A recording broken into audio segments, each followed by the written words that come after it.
Bonjour à tous, bonjour à la communauté Coyote. Pour sa troisième génération, la Peugeot 308 est lancée en 5 finitions et 5 motorisations, dont cette version hybride rechargeable, une première pour la Compacto Lion, en attendant une déclinaison 100% électrique annoncée en 2023.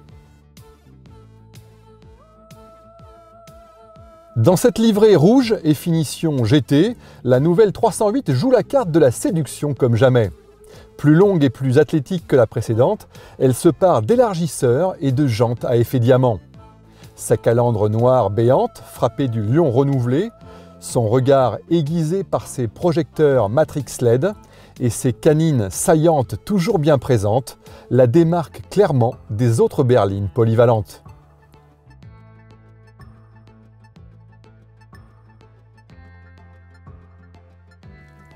Attendu au tournant, l'aménagement intérieur de la Française a de quoi marquer les esprits.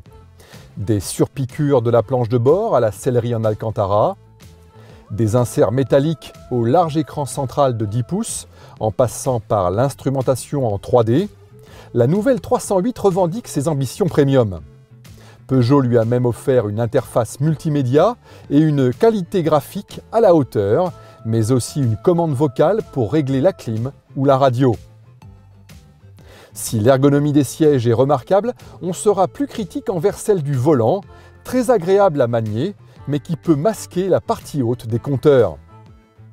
Enfin, cette hybride rechargeable doit composer avec l'encombrement de sa batterie.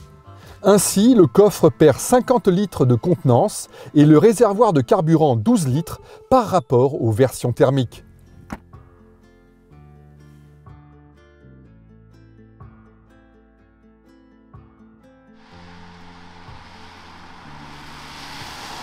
Dotée d'un moteur essence de 150 chevaux, associé à un bloc électrique de 110 chevaux, cette 308 affiche une puissance cumulée de 180 chevaux.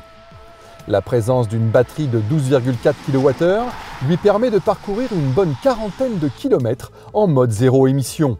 À condition bien sûr de la recharger régulièrement, l'opération nécessite entre 2 et 3 heures.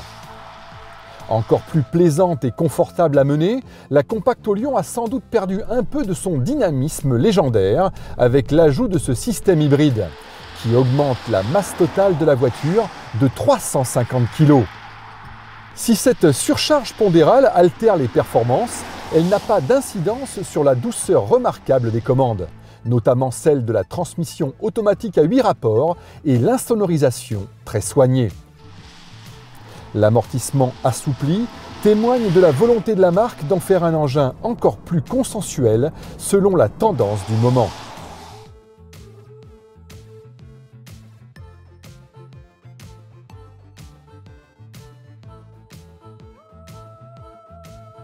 Si la nouvelle 308 démarre à 24 800 € en version 110 chevaux essence, cette déclinaison hybride rechargeable évolue dans d'autres sphères. Facturée près de 7 500 € de plus que la 308 PureTech 130 chevaux, elle fait payer cher son moteur électrique et sa batterie supplémentaire.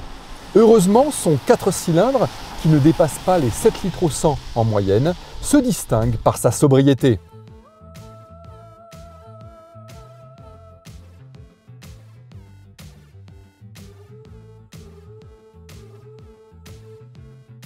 Pas facile de remplacer une génération à succès. La nouvelle 308 y parvient pourtant avec brio. Son style, sa qualité perçue et ses prestations d'ensemble l'attirent clairement vers le haut, même si cette version hybride rechargeable ne nous a pas totalement convaincus. Merci de votre fidélité et à très bientôt sur la chaîne Coyote.